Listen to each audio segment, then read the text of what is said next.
Hey everybody, William Burns used to be the head of the ambassador to Russia, but now he's the head of the CIA. This is a famous WikiLeaks release called Niet means net, or no means no. His warning to Washington about Ukraine becoming part of NATO. They knew it would cause a war. Listen to this.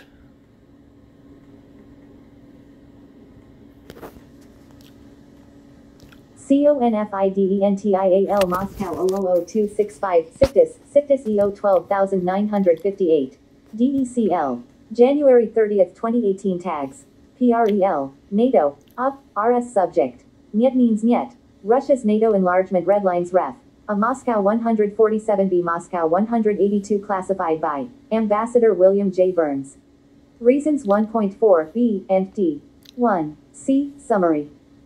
Following a muted first reaction to Ukraine's intent to seek a NATO membership action plan (MAP) at the Bucharest summit, Foreign Minister Lavrov and other senior officials have reiterated strong opposition, stressing that Russia would view further eastward expansion as a potential military threat.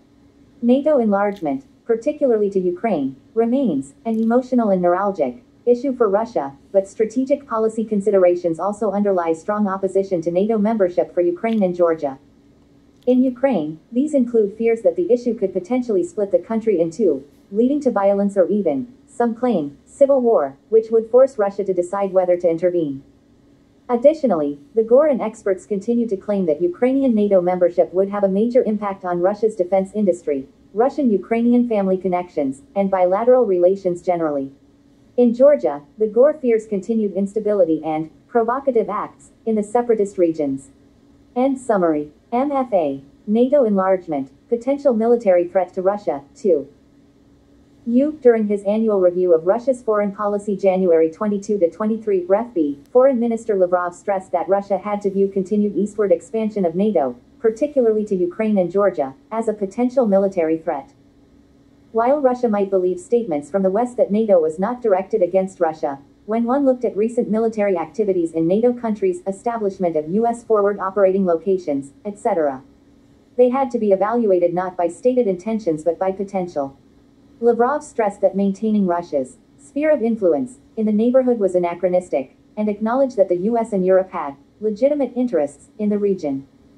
But, he argued, while countries were free to make their own decisions about their security and which political military structures to join, they needed to keep in mind the impact on their neighbors.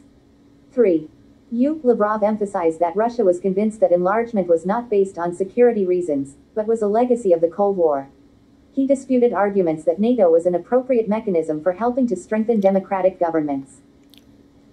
He said that Russia understood that NATO was in search of a new mission, but there was a growing tendency for new members to do and say whatever they wanted simply because they were under the NATO umbrella, e.g. attempts of some new member countries to rewrite history and glorify fascists.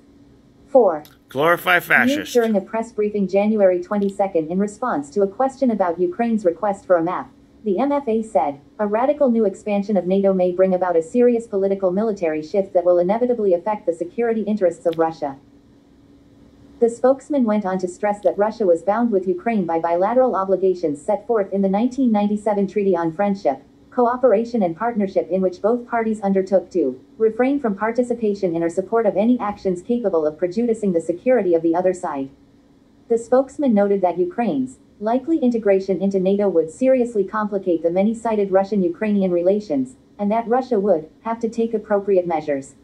The spokesman added that one has the impression that the present Ukrainian leadership regards rapprochement with NATO largely as an alternative to good neighborly ties with the Russian Federation. Russian opposition neuralgic and concrete. 5. Ukraine and Georgia's NATO aspirations not only touch a raw nerve in Russia, they engender serious concerns about the consequences for stability in the region. Not only does Russia perceive encirclement and efforts to undermine Russia's influence in the region, but it also fears unpredictable and uncontrolled consequences which would seriously affect Russian security interests. Experts tell us that Russia is particularly worried that the strong divisions in Ukraine over NATO membership, with much of the ethnic Russian community against membership, could lead to a major split, involving violence or at worst, civil war. In that eventuality, Russia would have to decide whether to intervene, a decision Russia does not want to have to face. 6.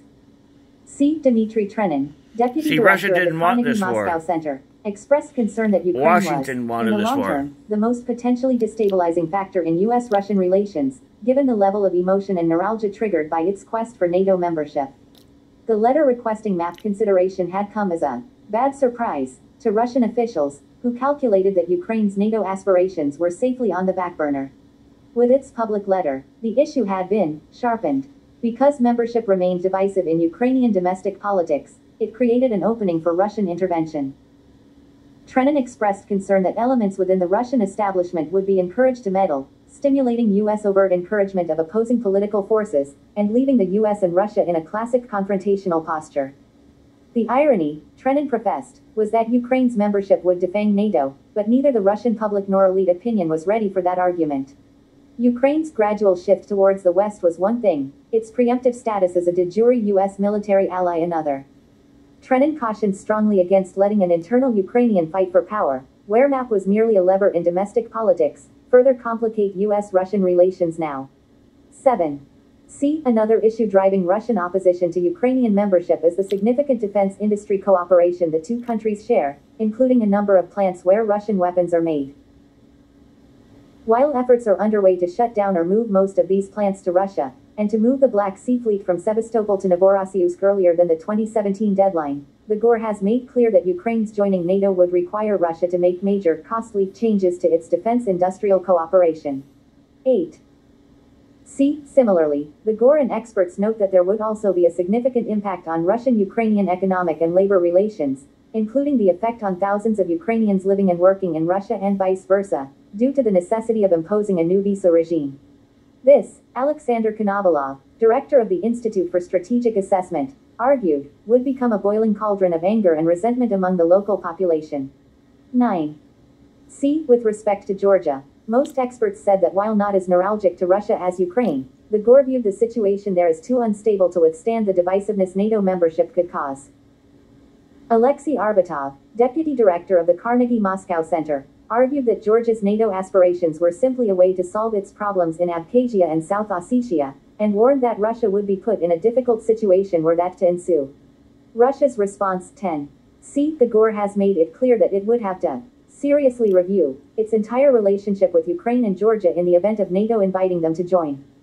This could include major impacts on energy, economic, and political military engagement, with possible repercussions throughout the region and into Central and Western Europe.